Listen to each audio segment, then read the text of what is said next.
The ripe age of 13. The age every child looks forward to. You're finally a teenager, and you can legally and honestly get a Facebook. But now, your voice starts to crack at awkward places, and you make a total fool of yourself in front of girls. Through all this, what's the worst that can happen? What's the worst that can happen? Barbers go well. If 13 is such an unlucky number, then what does it mean we're supposed to go an entire year with that as our age? I mean, you would think that in a civilized society we could come up with a way to just skip it.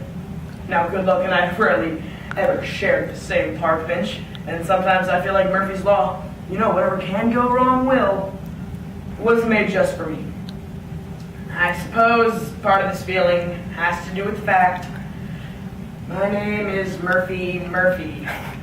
Yep, Murphy.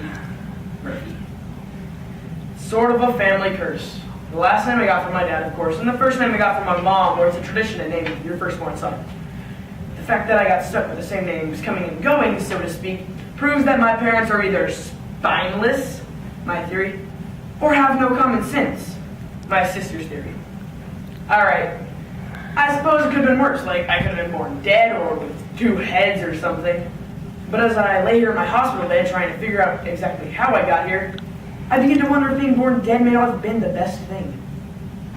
To start off with, Mickey Farnsworth should take at least some of the blame for this, as she should all the bad luck incidents throughout my whole life, from the paste eating incident in kindergarten, all the way up to the bogus fire drill last year.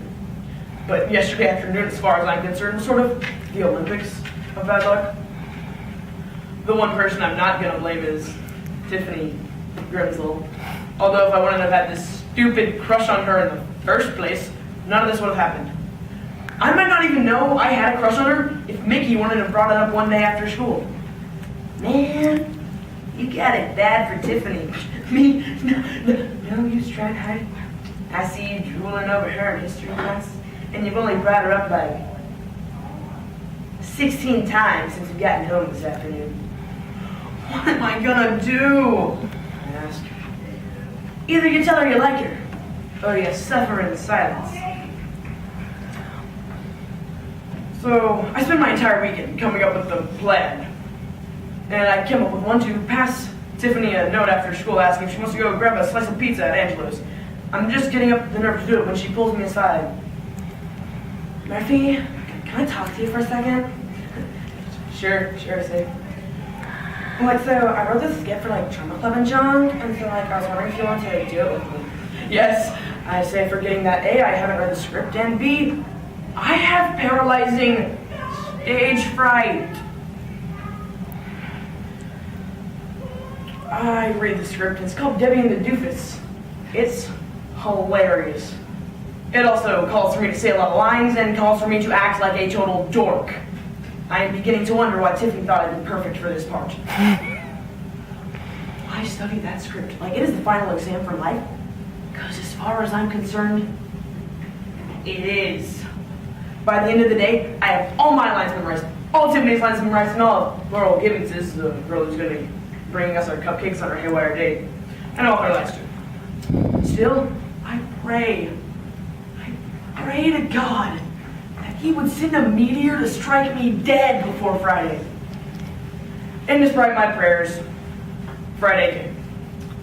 Me and Mickey had come up with a plan the day before to have him backstage where he's going to hold his script in case it falls out of my head entirely. Mrs. Whitcomb, the drama club coach, comes in, talks to us, gives a speech that ends in, "Okay, kids, break a leg." The curtain opens. I am so startled. I trip over my untied shoelace, face first, onto the stage. I look up, and I see the audience. They're staring at me. They begin to laugh. Then, some brilliant portion of my brain realizes this is a comedy skit, and I started us off with a big laugh. So, in order to keep this rift up, I walk over to the side of the stage and do a fake knock. A knock. Surprisingly, the audience finds this funny. Something's happening. I'm not making up lines, but I'm making bigger gestures, bigger movements, and weirder voices than I did in rehearsal. People are howling. I feel like a genius. Laurel comes out to bring me and Tiffany our Hostess chocolate cupcakes. And so I take an entire cupcake and cram it into my mouth. I speak to Tiffany as bits and pieces of chocolate fly out. In order to keep up this riff, I take another entire cupcake and shove it into my mouth, which is when disaster strikes. I can't breathe. There was a chocolate log jam stuck in my throat. I try to deliver my next line, but nothing comes out. Tiffany is frightened. This is when Mickey comes on stage, I'm like, guys, he's joking. He jabs his fist right into my rib cage. I've been Heimlicked! An unholy mess of chocolate and frosting spews all over Tiffany. I run around the table to try and wipe it off. When I trip over the table, fall off the stage, and my body makes an unwholesome crunch as it hits the ground. A guy with a stretcher comes to take me out of the auditorium. And you know what? I could have lived with that. I could have even lived with a broken leg and the embarrassment I felt. But the fact that Mickey had to come out and tell me my fly had been down during the entire fiasco made it all that much worse. Tiffany came by a little while ago, which would have been good if she hadn't brought my boyfriend. Big. He goes to a different school and is old enough to drive. He says, "Man, that was pretty good, until it all fell to pieces." I really wanted to shove a chocolate cupcake down his throat and see how he felt. There's a knock on the door. Laurel comes in, and I never realized how pretty she was when she smiles. And for a brief moment, I think my life may not be so bad after all. I'm fairly certain, however, this is a delusion, because then I remembered my name is still Murphy. I'm still 13, and I don't even want to think about what's going to happen next.